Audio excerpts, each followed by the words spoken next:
Jane, namin Jane tuloy. Message? Mamimiss mo ka. Message ka pa kita, Jane? Gusto mo ba talaga? Hindi, akala ko.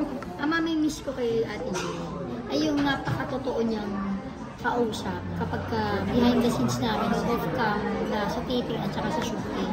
Yung nagpapaluto pa siya, yung ating ate, eh syempre diba ako eldest, so wala akong ate, syempre sa totoong buhay. Kaya sa mga ganung pagkakataon, nararamdaman ko, meron akong ate sa taping, so may nag-aalaga, yung ganun, maalaga siya, yung pag alam niyang ano, Gladys, dito ko na sa kwarto ko, ganyan, yung tatawagin niya na ako, dito ka mahiga, dito ka magbihis, dito ka, ganun. Tapos yung tip niya sa akin, dahil takot ako kay Direk Brillante nung unang day ko, dahil hindi ko alam what to expect.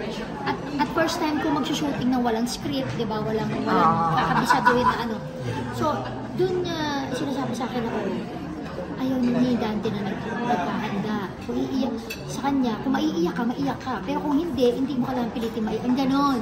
Ang dami niyang tips, ang dami niyang payo, ang dami niyang ano sa akin. Kaya yun ang pinaka-mamimiss ko kay Ate Jane. Yung walang filter. Oy, Meryl! Ano ba?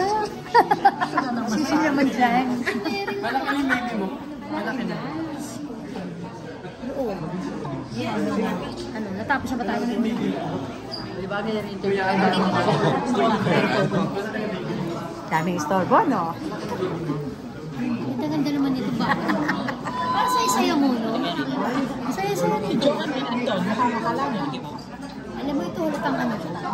Ang saya, halatang mga happy pet child. Uy, nasa patay tayo. Ito. Alam mo, pag in-upload ko lahat na direct. Edit mo yan, syempre. Edit mo, mababash ako eh. Tsaka ako. Mas, gusto mo ba?